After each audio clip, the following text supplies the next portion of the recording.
Dr. Sophia Satterwhite, founder and CEO of She Heals the World. I'm so happy that you are tuning in to today's episode to hear the top lifestyle and business tips from women entrepreneurs all around the globe. If you found this show helpful, be sure to share it with a friend. That's how our community grows. Today's guest is coming up next.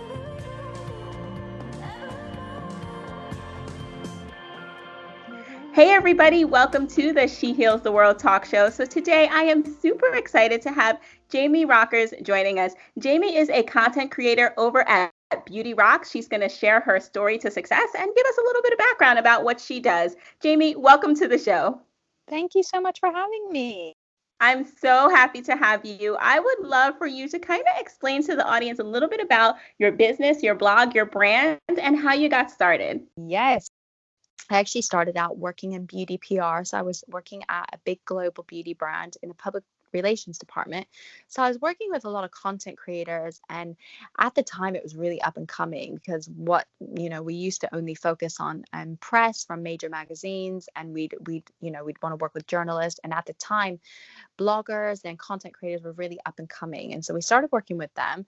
And at the time I let the writing side go a little bit because I was more focused on my career in PR. But then I was like, no, I actually really love working with these creators. I'm really inspired by what they do. I love to get back into the writing aspect. So I thought, okay, let me just start my own blog and I'll see what happens. I'm already working in the beauty world. I'm already here. So let me just start my own blog. So that's how I started my blog and my little corner of the internet. And I started literally from scratch, because I already love beauty so much. Everything I had, I went out and I bought, with my own money. I know it's hard to think these days when you think about creators, we're very lucky because we get so many products to try and test, which is a part of our jobs. But at the time, it was you just started from scratch. So I went out, bought all these products that I really loved, and just wrote about them. And that's how I started. And I started my little Instagram page, which grew and grew. And obviously, as you know, it's really hard to grow your following. So my following has been kind of built over the last probably about 4 or 5 years, but I started blogging about 6 years ago, I think it was, in May 2014. So so that's how I got started. What did you think you were going to be doing once you graduated? I wanted to be a dermatologist, which is really interesting because, I obviously love all things skincare. So yes. When I started Pepperdine, I went in as pre-med.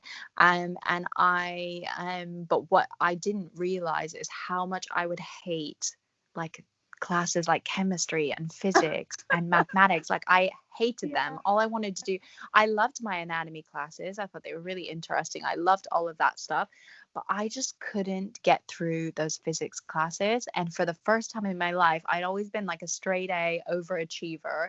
And for the first time in my life, I was getting C's in my courses. And I was like, and I'm not enjoying them, at all. So I was thinking, is this really the right path? Because I'm going to have to be doing this for another 15 years, so I don't want to be miserable for 15 years going in through all these courses and that I don't really like. So I changed my focus, and I changed to actually more of a communications path. So I was actually doing film production. I thought, okay, let me go into a bit of creativity because I think of myself as a creative person. So that let's move away from that science-based course and let's go for creativity.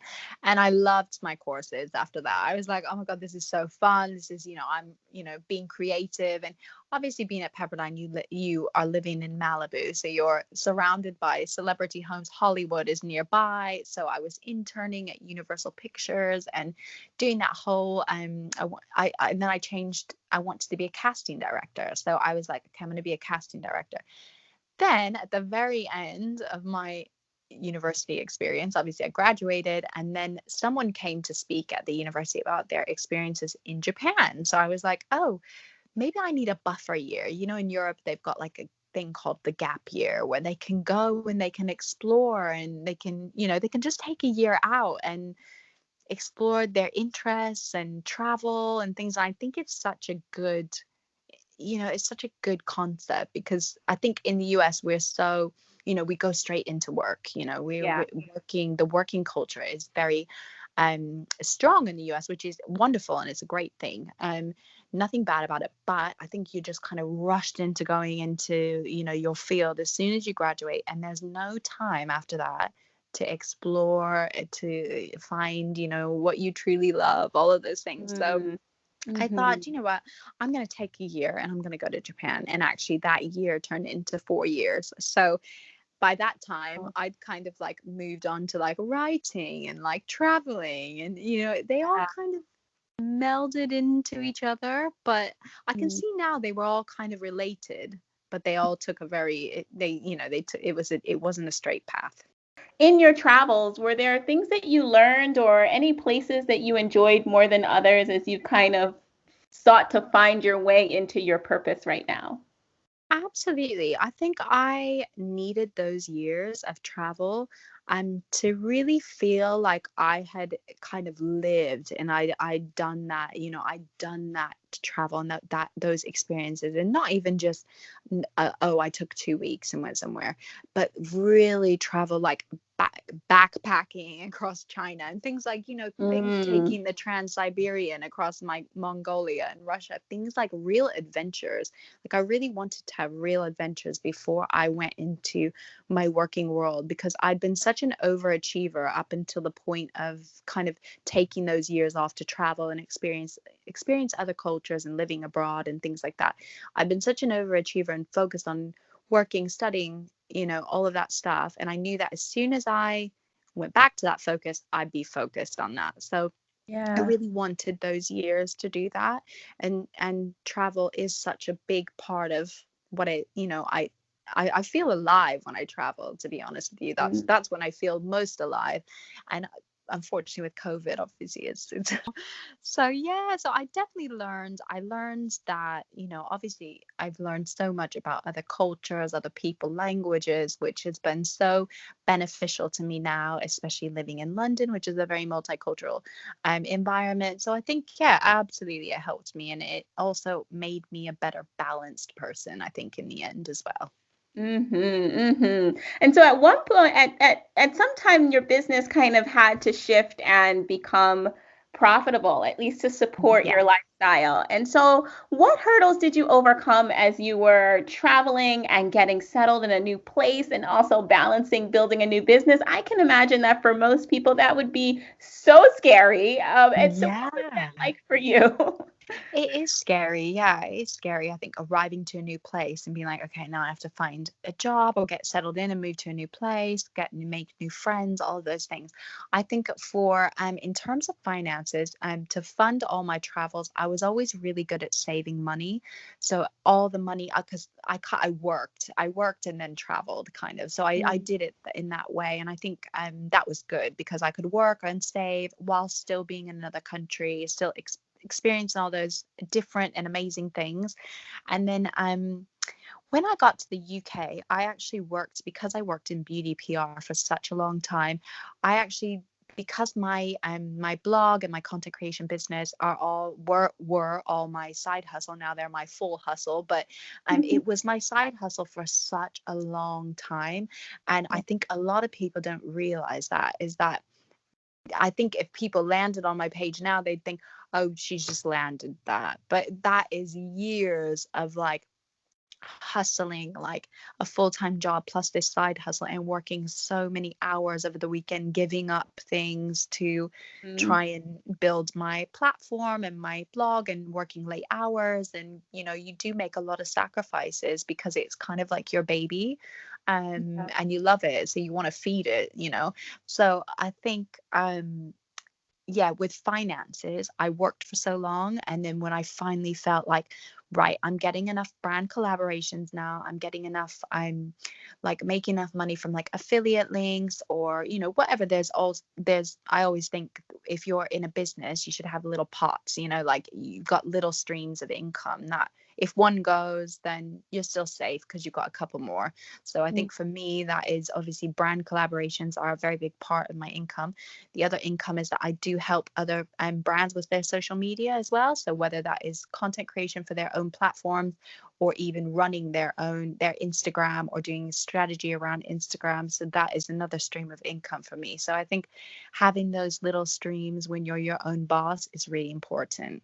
And you also mentioned, and thank you so much for sharing that because I agree with you. I think a lot of women sometimes, and men probably too, feel this tremendous amount of guilt when they realize that they have to either stay at their job or get a second job or work a full-time job and have their business be their side hustle in order for it to eventually get to a place where it can be their full-time gig. And, between our conversation and a lot of other folks who have come on here, I think the message consistently has been, it's okay. Give yourself permission. If you need to stay in that 9 to 5 that I know can feel so Yeah, grueling and absolutely.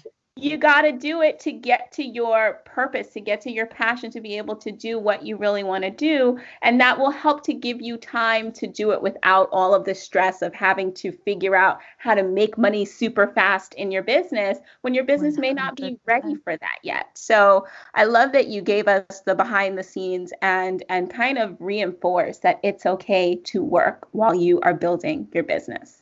Absolutely. And I was exhausted, there was many points in the whole journey of having that full-time job and having that side hustle where I was just exhausted, but I just kept going. And yes, it's important to rest and all those things. I don't want people to exhaust themselves, but Yeah. sometimes you just, that's things that you don't see all the time, like on Instagram. You don't see someone's exhaustion and someone's hard work. You see the end result, but you don't see what all the things that they're juggling to get there, if that makes sense. It makes total sense. Total sense. So I want to dig into building your beauty brand on Instagram and let's kind of keep it general with building a beauty brand on Instagram, period. One thing that you mentioned in the beginning was that you first started with just buying products, like buying products, blogging Yes. about the products, reviewing them, kind of earning your stripes as Yeah. a voice in the field. And so at what point did you feel like, okay, I've been doing this long enough, I need to get paid now? Yeah. So what happened is that because I worked on the PR side, that actually helped me because I realized, okay, I need to make contacts with other PRs of other brands, from a content creator perspective. I need to actually network. So that is a huge part of the job is networking and building relationships with other people. So not only other content creators, but also people from brands, content PRs from the brands. So once I started doing that, how I did that is I went to a lot of industry events. I went to lots of talks. I went to magazine events, even where you had to pay for your own ticket. And then you went and then you could meet all these people, other meeting other bloggers as well who would be like, oh, let me introduce you to this person from this brand.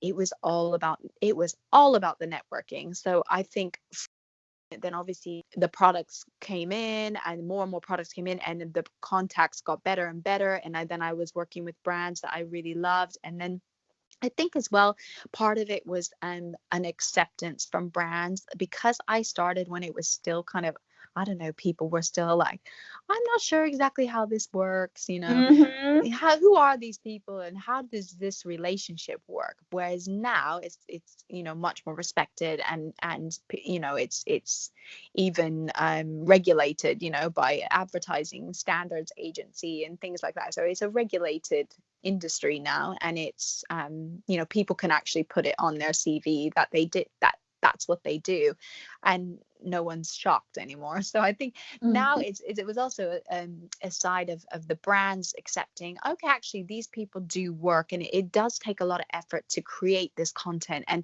to build the audience as well. So I think when you think about it, all the time that goes into maintaining your audience and talking to them, and you want to talk to them, you want to build your audience, that does take a lot of time. So that's kind of how the brand started realizing actually there's a real value to this. So that's when the money started coming in, is when brands, I think yeah, both sides, brands started realizing the value, and also the content creators started to realize their value as well. So it was kind of both sides met in the middle. And you mentioned these industry events, and I have heard that before, and I'm sure a lot of folks are wondering, like, do you have any cheats since you're in the PR space on where to go to find these events that bloggers and brands and magazines and product people go to so that you can network? I mean, during COVID, obviously, nobody's really Yeah. going anywhere, but there may be virtual things that they can hop on in lieu of the in-person events. Do you have any cheats there? Absolutely. So I used to like follow all the big magazines like Glamour, Cosmopolitan, all Vogue, all of them, and I would be on their website, on their Instagram, seeing what kind of virtual events, well, now virtual, but then it was like face to face, but like any events that they were doing, any big beauty conferences as well. There was quite a lot of them in London. Like Glamour would hold a big beauty festival, and there were loads of them. So I think going to all this, obviously attended, buying a ticket, attending, and then going around to all the different stands where the brands were at. And even it's important to have a business card as well. Even as a content creator, you need to have a card with all your contact, all your social channels. So I would have little tiny business cards. Whereas if I started to chat with someone and they were like, well, what do you do, etc., etc., and it got to that point, I would hand them the business card and leave it with them to then decide, do we want to contact her? Is she the right match for us, et cetera, et cetera? And that's another way I found that I made really good contacts, and also reaching out in your local area. So obviously each city will have like people, little groups of people from, like, there'll be London bloggers, there'll be New York bloggers, and even looking at hashtags, because for me, because I'm based in London, I obviously always use like the London bloggers hashtag, or the London blogger, or London content creatives hashtag. And you can discover so many people just from looking up hashtags, and maybe you'll follow them, you'll love their content, and soon you'll be virtual friends. And then you've learned so much about the industry that way as well. And I think the hashtag thing is especially helpful because it's one of those things where you don't really have to do much. It's effortless. You just put the hashtag Exactly. into Instagram, put on your notifications, and boom, you just get stuff in your feed. Yeah. So Exactly, exactly. I mean, you could even be from a smaller city and do that. You yes, don't have to be, or near a big city. If you don't live in a city, you might be near to a big city, and yes. maybe you can look up the hashtag from the city that's close to you, where there's more content creatives in that area. Yeah, I think that you Mm. can definitely find people that way and become online friends with people. Yes, yes. And I want to piggyback on that with the whole looking in different cities because during COVID, I think the beautiful thing is that, like you said, you don't have to live near a city now, even to attend an event, because all of the events are Exactly. virtual. So you Oh, don't have to yeah. worry about a pricey plane ticket to No, Paris or London or New York over here or no. LA. You can Google it, you can follow some hashtags and see what's happening in those areas or in those chapters and then Absolutely. attend virtually. I love that hack. That is a game Absolutely. changer. Yeah. Yeah, check tags. They Check will the help you. hashtag. Yes, yes, yes. So you had mentioned finding beauty brands and then working with them and kind of introducing yourself with some kind of business card or media packet or Yeah. even sharing, just having a conversation and sharing some of your socials. Did you find that it was really hard to get the actual yes once you started that introduction? Like, how many brands did you need to speak with before somebody was actually like, okay, I'm going to go with you. I'm going to send you some free product and or I'm going to pay you to sponsor this post. Go. I think if you're creating good content and you've got an audience that is receptive to what you're creating, and you've got a good relationship with your audience, you're an authentic person, I think most brands will be happy to work with people, because I think they can tell now. Do you know what I mean? They know when you've got a audience who's engaged. They know, they can check you, and they can see. So I think as long as you have the audience, and it doesn't have to be a big audience. I see people on Instagram with like 2,000 or 3,000 followers who are doing amazing. They create, their content is insane. They're Mm, creating incredible content. They're working with amazing brands who are paying them for their yeah. work. And so I think you don't have to have a huge amount of followers. I think it goes back to what kind of content are you creating, and is your audience engaged? So good. So with that, I want us to turn some gears on to talking about your audience and building an audience. I would love to squeeze this in with maybe some final tips that you may have around this area, because I'm quite sure everybody's thinking like, okay, great. If I'm lucky enough to meet these brands, I can't grow an audience on Instagram. It's so hard. Or I'm just learning TikTok. And so I'm wondering for you, I, by the way, have just gotten on TikTok and I'm loving it. I I don't even know love how my TikTok. audience grew so fast, but it just like took off overnight. So So good. It's so it's good. it's growing so much faster than I feel like Instagram did. But So I much feel faster. Instagram is still the queen, for lack It of a is. better word. So Yeah. do you have any tips for folks on how to build an Instagram following today? I think if you I think you have to identify what you would be happy to talk about for free. I think start there. Do you know what I mean? Because eventually you might get paid, but for me it was a long time before I got paid for anything. So I think it doesn't, I think now, I think it's the industry's changed, so it will happen sooner now for people going into it now, whereas before I went into it and people were like, who are these people, it was still up and coming. So but now people, brands expect to have budgets to pay creators for their content. They know what, how it all works.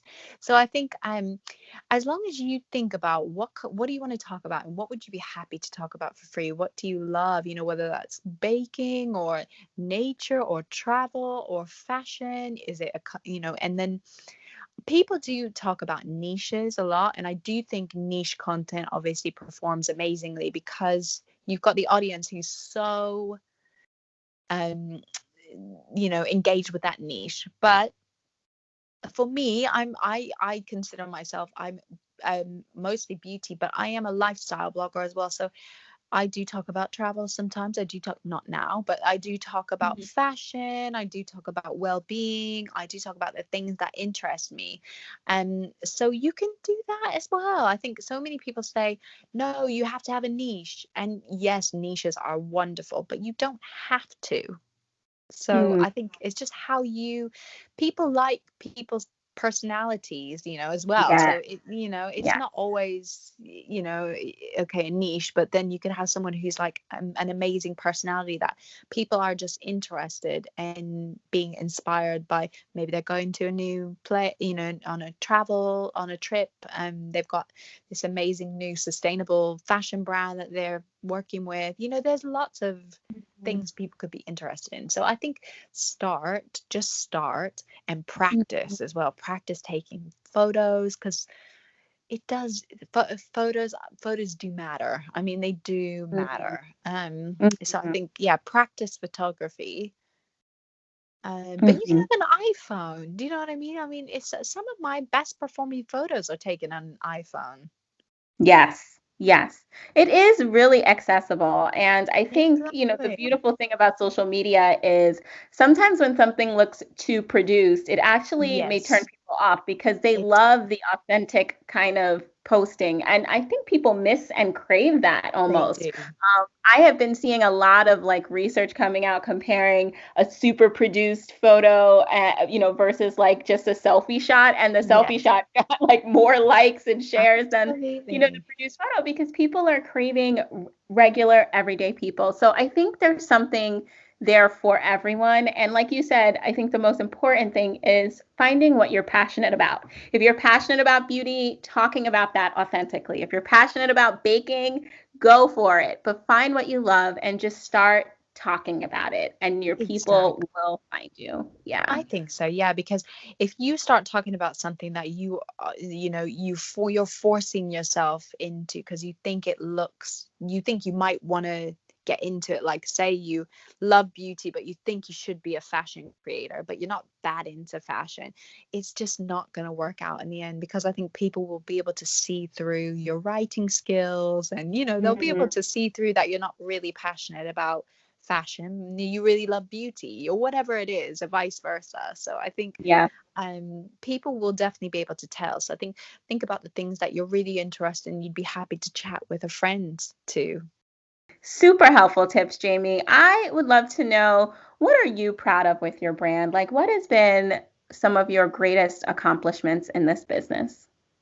I think there've been a few things that literally I was like pinching myself because I couldn't believe that it had happened because of my work or my blog or whatever I had done to kind of get to that place.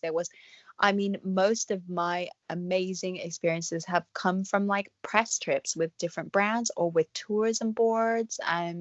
For example, I went to Malawi in Africa for a week with the tourism board. It was amazing on safari. I mean, it just, some of these things, you're just like pinching yourself, or like a red Mm. carpet with MAC Cosmetics for like the premiere of Maleficent, and Angelina Jolie is like, a few feet away. It's, these kinds of things that you can't put money on because they're priceless. Or I did a campaign as well with Dior, which I actually was on a work trip to Australia that I shot in Australia. And I just was at the time thinking, oh my God, this is just so surreal. I can't even believe it. So there's I think a lot of them are experience based. I would never say, oh my gosh, this product made me so happy. It was all about experiences and the people that I was with at the time. Well, you are doing such amazing work. I love your blog. I love your Insta. I love everything that you have on there. And I just hope that you continue to get the recognition that you deserve. If you could look back and give your 10-year younger self any piece of advice, what would it be? This is one thing, I actually don't have any regrets. I think I did the right thing in terms of like the travel and all of that stuff. Maybe I would just tell myself, like, don't worry too much, because sometimes I can tend to worry about the small details, and I think you learn that as you age as well. You kind of learn to let go of a few things, and there's certain things that are less important than others. In the beginning, for me, maybe it was like, oh, I'm not getting enough likes on this post, or my engagement is down, or worrying about a lot of that kind of stuff at the beginning. And still to this day, I still of course worry about that kind of stuff, but it's less so than before. Whereas before, you'd be almost consumed by it, like, oh my God, this post has failed, what's wrong? Now it's like, look, it's up and down, it's okay. So I think probably I would tell myself that don't stress too much over like the small details, and let yourself enjoy a little bit more. Ease up. Yes, Yeah. yes, exactly. Yes. How can our audience find and support you? Oh, that's so sweet. So my Instagram is at Beauty Rocks blog. So beauty and then ROCKS blog, because my last name is actually Rocker. So I just put them all together because I just thought, oh, it's just easier that way. Because a lot of people say, what does this name mean? I just thought, this is something I created like 6 years ago off the top of my head. So, but yeah, I just kept it the whole time. So, but yeah, and my blog is called Beauty Rocks as well. So if you just Google Beauty Rocks blog, it will pop up. Beautiful. Jamie, thanks so much for coming on the show, and I can't wait to have you back. Thank you so much for having me. I really appreciate your time as well. Well, there you have it. Thanks for listening to the She Heals the World talk show with Dr. S. To learn more about how to live your life by design, grab a freebie at shehealstheworld.com/freebie.